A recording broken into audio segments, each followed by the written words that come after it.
Très rapidement, nous allons lire la parole de l'Éternel. Luc chapitre 1, le verset 34 au verset 45. Je lis au nom du Seigneur Jésus-Christ. Marie dit à l'ange, comment cela se fera-t-il, puisque je ne connais point d'homme? L'ange lui répondit, le Saint-Esprit viendra sur toi et la puissance du Très-Haut te couvrira de son ombre. C'est pourquoi le Saint-Enfant qui naîtra de toi sera appelé Fils de Dieu. Je bénis ton nom pour ta parole. Accorde-moi la grâce, Seigneur, de la transmettre dans toute sa véracité. Que gloire et honneur te reviennent, toi qui es infiniment grand. Dans le précieux nom de Jésus-Christ, nous avons prié. Que les saints disent Amen. Amen. Amen. Alors, très rapidement, j'aimerais partager avec vous sur l'impossible. L'impossibilité de Dieu. Le Dieu des impossibilités. Le Dieu des impossibilités, l'impossibilité de Dieu, mes amis. J'ai fait un constat à mes dépens, mes amis, et ce constat, c'est que beaucoup de personnes, beaucoup de chrétiens au jour d'aujourd'hui, mes amis, n'ont aucune notion de la grandeur de Dieu. Beaucoup de personnes aujourd'hui disent que Dieu est grand. Beaucoup de personnes aujourd'hui parlent de la grandeur de Dieu, mais elles n'ont aucune notion de cette grandeur-là.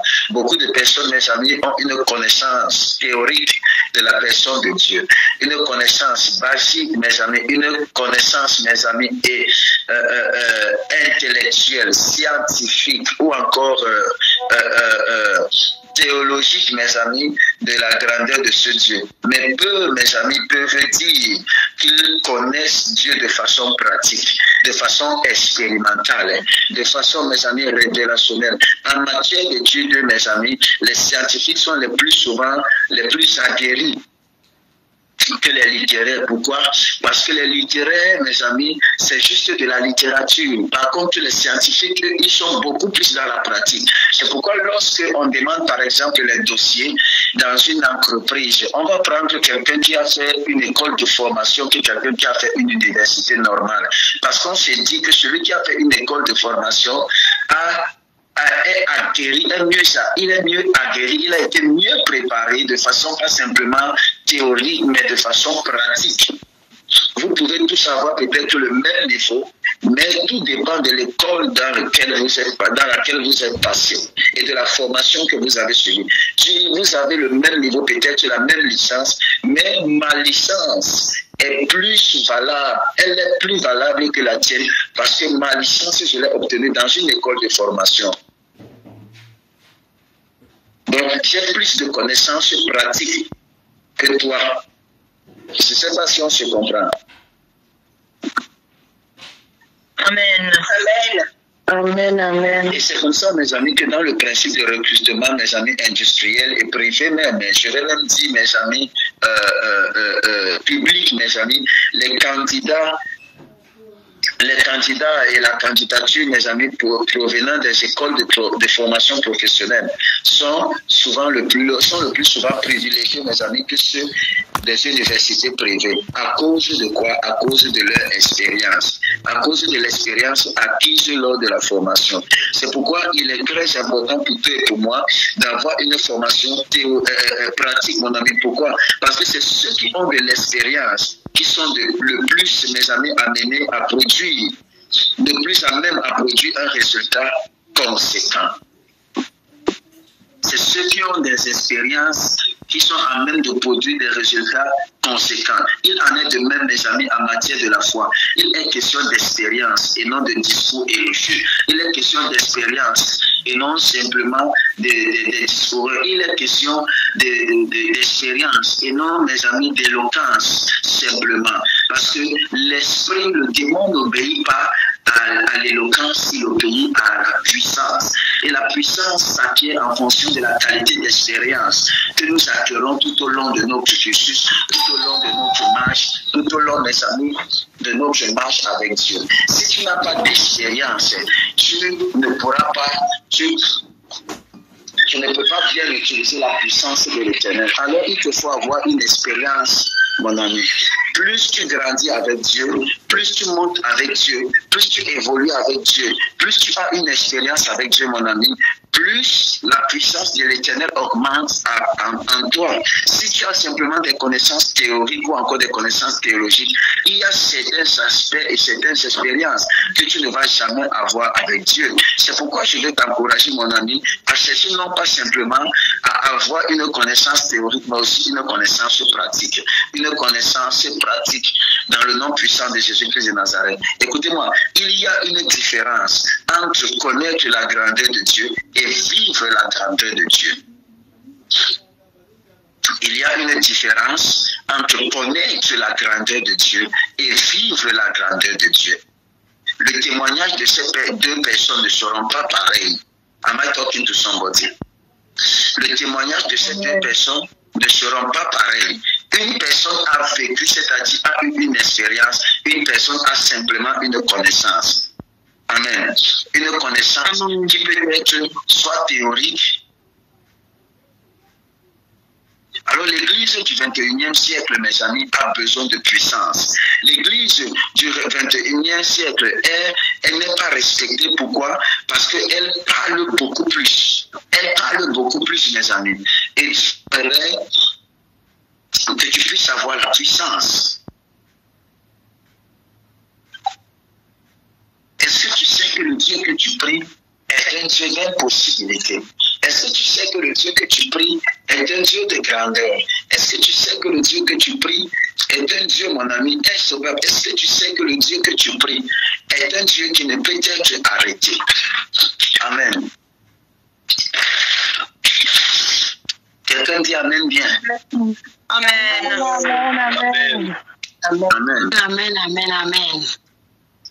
L'église de ce siècle, mes amis, n'est plus respectée, n'est plus claire, mes amis. Tout simplement parce qu'elle passe son temps dans les discours qu'à pratiquer et à démontrer la puissance de Dieu. Si aujourd'hui on ne nous respecte pas dans la société, c'est parce qu'on ne manifeste pas la puissance qui va avec, mon ami. Parce qu'on ne manifeste pas la puissance qui va avec. Et ce soir, je suis venu dire à quelqu'un, te dire qu'il est temps que tu passes de la théorie à la pratique. Je suis venu te dire, mon ami, et te présenter une autre facette de Dieu que tu connaissais, mais que tu n'avais pas encore expérimenté. Une autre facette de Dieu qu'on t'a certainement enseigné à l'église, mais que toi-même tu n'avais pas encore expérimenté. Dieu est grand, mes amis. Il est puissant, mes amis. Il est tellement puissant que chacun de ses mots, mes amis, est ouin. Dieu est tellement grand et tellement puissant que chacun des mots de Dieu est ouin pour s'accomplir et pour accomplir ce qu'il est en train de dire. Il n'y a rien qui soit capable de limiter l'action de Dieu. Il n'y a rien qui soit capable d'arrêter l'action de Dieu, mes amis. Dieu, lorsqu'il parle, mes amis, il le fait. La Bible dit, mes amis, que l'ange va dire à Marie, rien n'est impossible à Dieu. Rien n'est impossible à Dieu. Ça, c'est la version française. Mais l'autre version traduite va dire, aucune parole de Dieu, mes amis, n'est vide de puissance. Aucune parole de Dieu n'est vide de puissance. Aucun mot qui sort de Dieu n'est vide à l'intérieur. Donc, quand Dieu parle, mon ami, le contenu de l'accomplissement est déjà à l'intérieur de ses paroles. Quand Dieu parle, le contenu de l'accomplissement de ses paroles, le contenu de l'accomplissement se trouve déjà à l'intérieur de ses paroles, mon ami. À l'intérieur. Quand Dieu a parlé, il a déjà agi à l'intérieur. Dieu ne parle pas d'abord en théorie et après il fait en pratique, mes amis. Lorsque l'Éternel ouvre sa bouche pour dire, pour parler, il est déjà en train de faire ce qu'il a dit, mon ami. Il va dire à Marie que l'ange, le Saint-Esprit descendra et la puissance du Très-Haut te couvrira.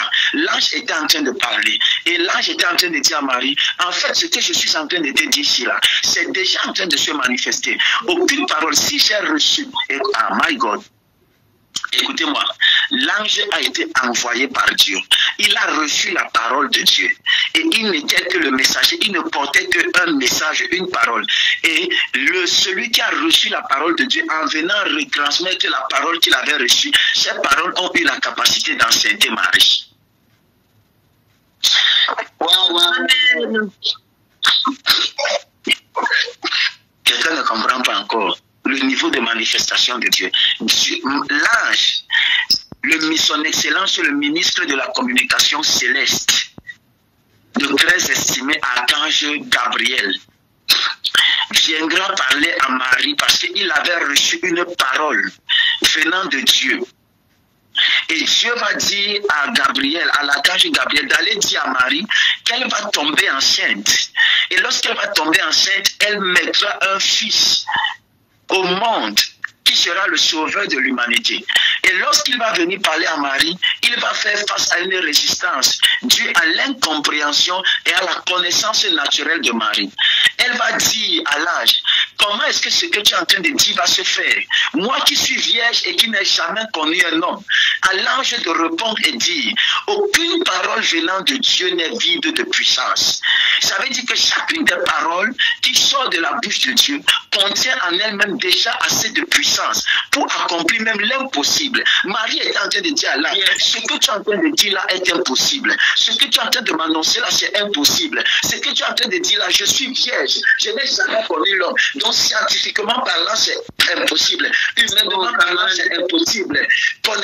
Scientifiquement, théoriquement parlant, c'est impossible. Donc, il n'y a rien qui confirme ce que tu es en train de dire. Il n'y a rien qui peut me pousser à croire que ce que tu es en train de dire est la vérité. Et à l'ange de lui dire que celui dont je suis le messager n'a pas besoin de passer par le processus humain, par un processus que vous connaissez. Marie dit à l'ange, je connais le processus normal pour passer pour être enceinte. Marie dit à l'ange, je connais qu'il faut procéder comme ça, il faut passer comme ça, il faut faire ceci. Je connais ce processus scientifiquement parlant, je connais ce processus. Je suis une femme, je connais qu'il faut un contact entre l'homme et la femme pour que la femme ait encore plus, qu'il faudrait que je sois en période d'ovulation, c'est-à-dire en période féconde, pour que le spermatozoïde mâle vient rencontrer l'ovule afin de se croiser et former pour qu'il y ait fécondation. Marie disait, je connais tout ce procédé.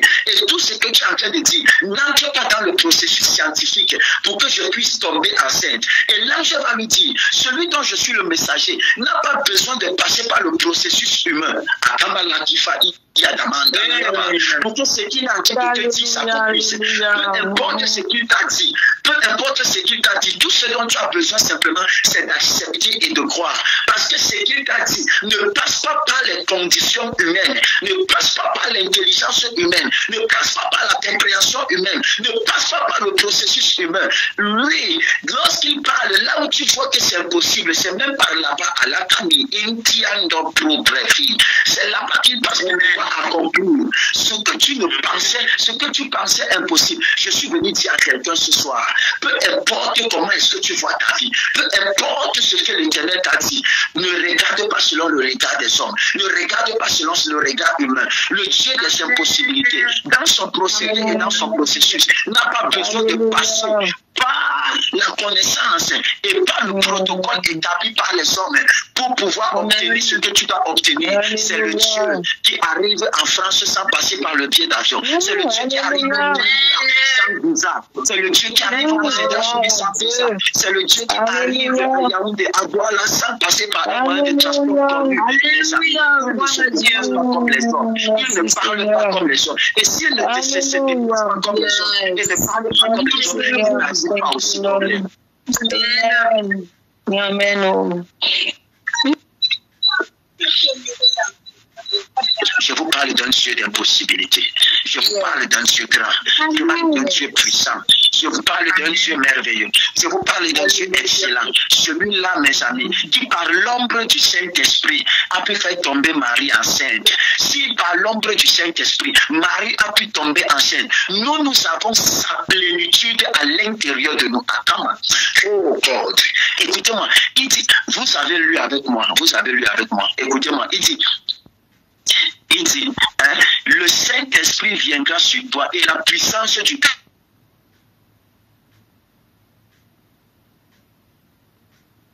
de son ombre, mes amis. La puissance du Très-Haut te couvrira de son ombre, pas de sa plénitude, pas de sa personne, mais de son ombre. Si l'ombre du Saint-Esprit a pu rendre Marie enceinte, mes amis, oh my goodness, et en nous habite corporellement toute la plénitude du Saint-Esprit. Qu'est-ce qui peut t'arrêter? Qu'est-ce qui, mon ami, qui a la plénitude de l'esprit, de l'entité qui a rendu Marie enceinte en toi? Je te parle d'un Dieu que les barrières ne peuvent pas stopper. Je te parle d'un Dieu que les barrières ne peuvent pas arrêter. Je te parle d'un Dieu que les barrières ne peuvent pas arrêter, mes amis. Marie a dit à l'ange, comment est-ce que ça va se faire, mes amis? La condition, sa condition, mes amis, elle va regarder sa condition, elle va regarder sa position, elle va regarder comment est-ce qu'il fallait passer, mes amis, pour qu'elle soit enceinte. Elle va dire que c'est difficile. Elle va dire que c'est difficile. L'ange va lui dire, mon ami, tu réfléchis trop. Ton problème, c'est que Marie, tu réfléchis trop. Tu te poses trop de questions sur le comment. Lorsque Dieu t'a déjà dit, le comment ne t'appartient pas. Crois simplement. Oh my God. Quand on parle de comment,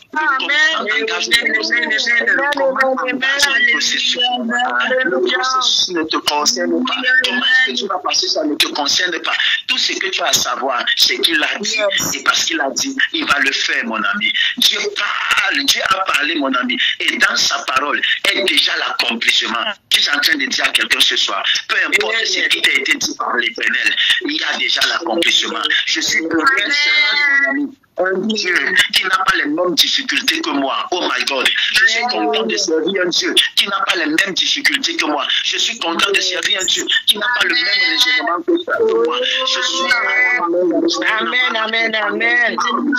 Je suis content de servir un Dieu qui n'a pas le même entendement que moi, mon ami. La Bible va dire que Zacharie va lui dire, mon ami, ma femme est ménopausée. Ma femme est ménopausée. Et je suis déjà vieux. Et l'ange va lui dire, Zacharie, tu sais quoi? Apparemment, tu as littéralement, tu as fait littérature et philosophie à l'école. Tu bavardes beaucoup et tu bavardes trop. Tu argumentes trop. Tu argumentes beaucoup. C'est-à-dire, quand je te vois là, Zacharie, tu es comme un littéraire. Tu es comme un philosophe. Tu argumentes beaucoup. Donc, à compter d'aujourd'hui, je ferme ta bouche pour que tu arrêtes simplement de parler. Parce que ta bouche peut être un frein, peut limiter, peut mettre une limite entre ce que Dieu a prévu de faire pour toi.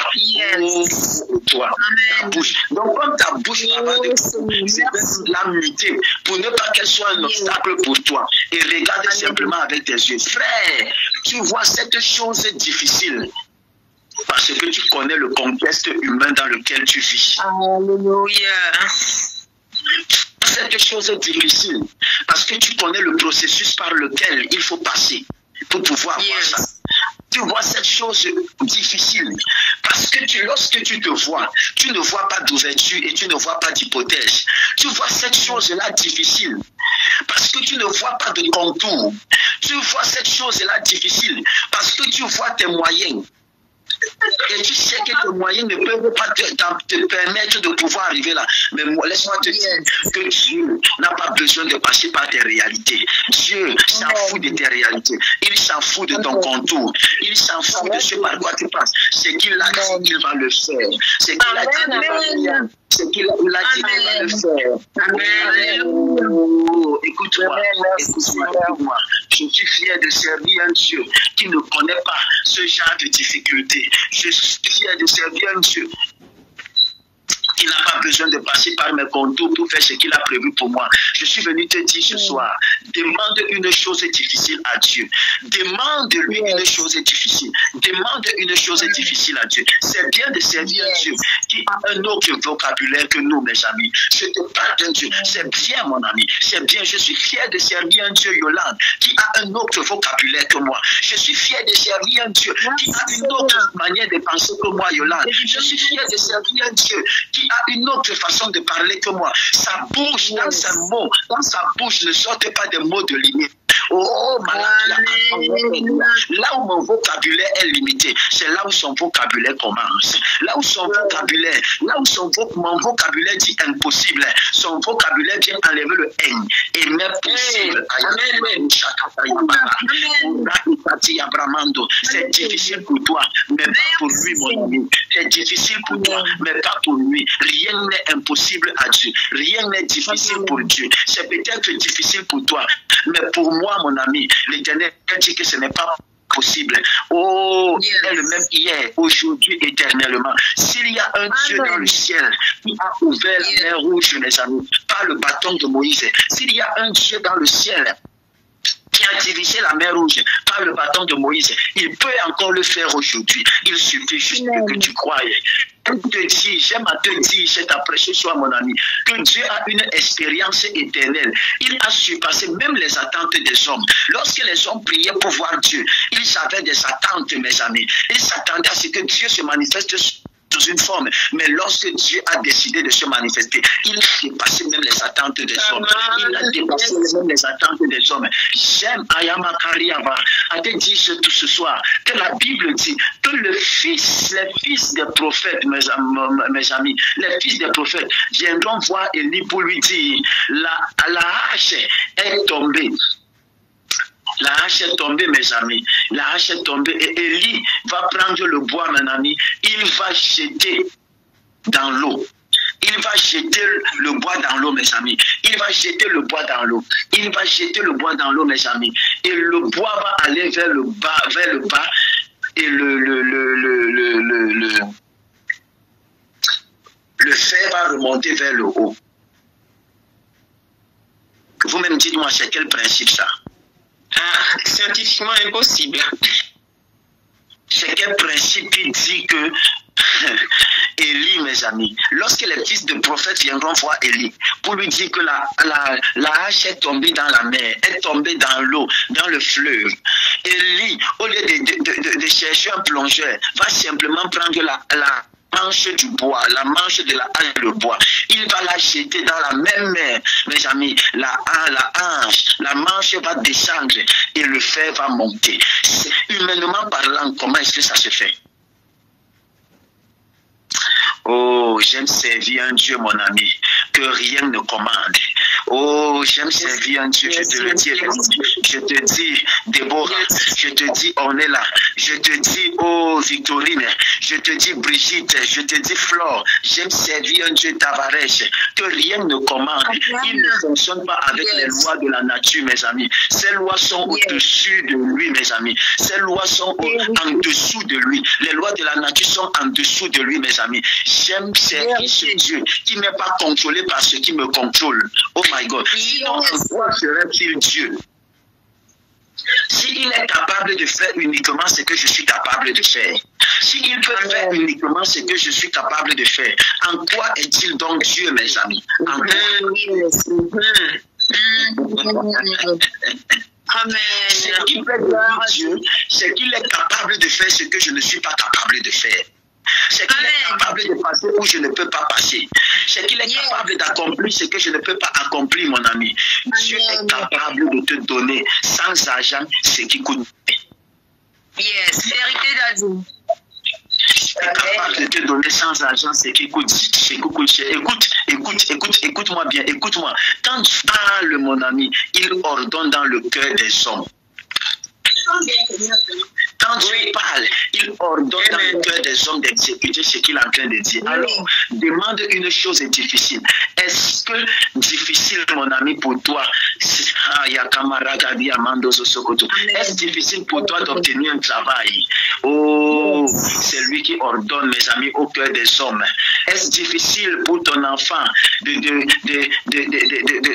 à la tête à l'école? C'est lui qui ordonne l'intelligence. Est-ce difficile pour ton fils qui est devenu têtu de revenir à l'ordre?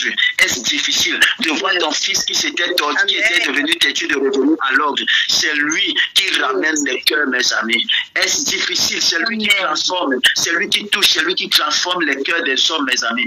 Est-ce que c'est difficile que ta réalité, mon ami, que ta réalisation qui est devenue tendue, ta relation qui est devenue tendue avec ta femme ou encore ton mari, mon ami, c'est lui, c'est Dieu qui rafraîchit les relations. Demande une chose difficile. Amen. Demande une chose difficile ce soir.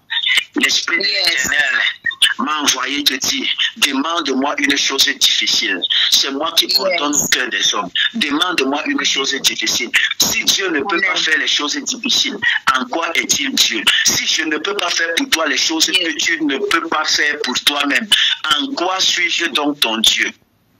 Amen. Yes. S'il doit résoudre les mêmes problèmes que nous, en quoi devons-nous le consulter? Il est Dieu, mes amis, parce qu'il va le faire à sa manière. Il est Dieu, mes amis, parce qu'il va le faire à sa manière et il le fera bien. Amen. Il le fera bien.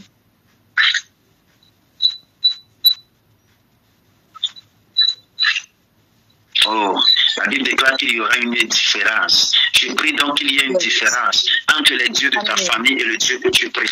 Au nom puissant de Jésus-Christ. Entre toi qui sais Dieu et ceux qui ne le font pas au nom de Jésus-Christ. Nous servons un Dieu capable, mon ami. Moi, personnellement, je ne suis pas à l'aise avec ce que mes amis, avec un Dieu qui me rappelle ce que les hommes peuvent faire. Je ne suis pas à l'aise avec un Dieu qui me rappelle ce que les hommes peuvent faire. Je ne suis pas à l'aise avec ce Dieu-là. Je ne suis pas à l'aise avec ce Dieu-là qui fait simplement ce que les hommes peuvent faire. Je ne suis pas à l'aise avec ce Dieu-là qui peut réaliser pour moi ce que mon frère peut réaliser, ce que ma soeur peut réaliser. Je suis à l'aise avec ce Dieu-là qui peut faire pour moi ce qu'aucun homme ne peut faire. Ce qu'aucun homme ne peut faire. Pour nous-mêmes, Dieu doit être capable de se distinguer de ce qu'un homme est capable de faire. Pourquoi? Parce que ce n'est pas mon ami. Parce que Dieu n'est pas un homme. Et un homme n'est pas Dieu, mes amis. Dieu n'est pas un homme et un homme n'est pas Dieu. Je soupire après une opération tangible de Dieu. C'est-à-dire, mon ami, son immédiateté. Je soupire après l'immédiateté de Dieu dans ta vie ce soir. Je soupire après l'immédiateté de Dieu. Je voudrais que ceux qui le connaissent, mes amis, ceux qui ne le connaissent pas et qui se moquaient de lui dans ma vie, qui se moquaient de mon charabababa, de mon charababobo, qu'ils voient, mes amis, son immédiateté dans ma vie et sa grandeur dans le nom puissant de Jésus-Christ. Qu'ils voient. Oh, peut-être vous ne connaissez pas Dieu, mes amis. Il est grand et puissant. Amen. Il est grand et puissant. Amen. Dieu ne demande qu'une seule chose: se faire connaître. C'est ce que Dieu dit. Dieu ne demande qu'une seule chose pour ta famille, pour toi, c'est de se faire connaître. Amen. Amen. Dieu ne demande qu'une seule chose, c'est de se faire connaître. Alors il a besoin des personnes par lesquelles il est capable de se faire connaître. Lorsque Dieu trouve un cœur qui soupire après lui, un cœur qui a soif de le connaître, alors il se montre dans toute sa splendeur, il se montre dans toute sa grandeur. Ce n'est pas le fait que tu pries qui va pousser Dieu à se manifester. Ce n'est pas le fait que tu jeûnes qui va pousser Dieu à se manifester. C'est le soupir d'un cœur sincère qui a soif de voir Dieu. C'est ça qui provoque la manifestation de Dieu. Je prie pendant que j'ai les genoux au sol pour toi, pour que tu expérimentes l'immédiateté de Dieu dans le nom précieux de Jésus-Christ. Pour que tu expérimentes la puissance de Dieu dans le nom puissant de Jésus. Cette chose pour laquelle tu t'es battu pendant les années, cette chose pour laquelle tu as prié pendant des années, je te le dis et je prie te rassurer, la main sur le cœur, que cela se fera à temps et en heure dans les jours qui viennent. Je viens non pas comme l'archange Gabriel, je viens comme prophète Emmanuel te dire les paroles qui viennent du ciel. Je suis porteur. Si l'archange Gabriel pouvait porter le message qu'il avait entendu de Dieu et le dire à Marie, et que ce message rende Marie enceinte, je suis aussi un messager. Je porte un message provenant du ciel pour toi. Et si ce message vient de Dieu, ce message a la capacité de te faire enfanter ton miracle, enfanter ta bénédiction. Il n'y a aucune limite à la puissance de Dieu. Il n'y a aucune restriction à la puissance de Dieu. Je te connecte à l'immédiateté de Dieu. Je te connecte à la puissance de Dieu. Je te connecte à la vie de Dieu. Reçois cette grâce au nom de Jésus-Christ. Amen. Dis avec moi, mon Père, mon Père. Mon Père, mon Père, mon Père. Je soupire après ton immédiateté. Je soupire après ton impossibilité. Je soupire après ton impossibilité.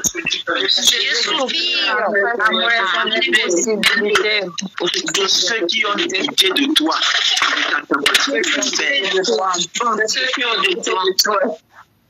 de ta capacité de faire. Qu'ils le voient désormais. Qui le voit et le témoigne que tu es un Dieu d'impossibilité. et qu'il témoigne que c'est un Dieu d'impossibilité. Que ceci soit ton partage dans le nom précieux. Amen. Amen. Alléluia. Alléluia. On se donne rendez-vous lorsqu'il sera minuit. Shalom, shalom. Shalom, shalom, shalom,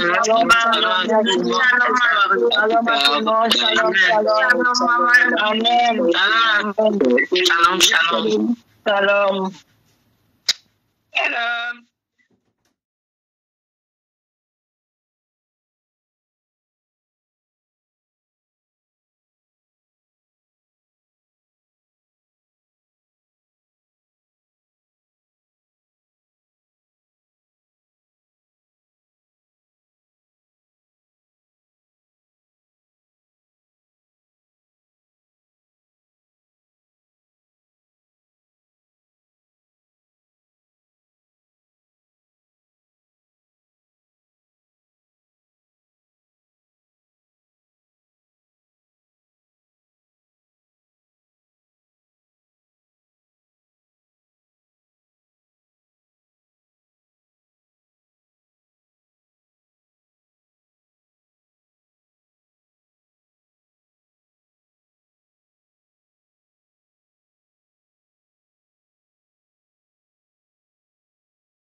N'hésitez pas à liker, à partager la chaîne et à vous abonner.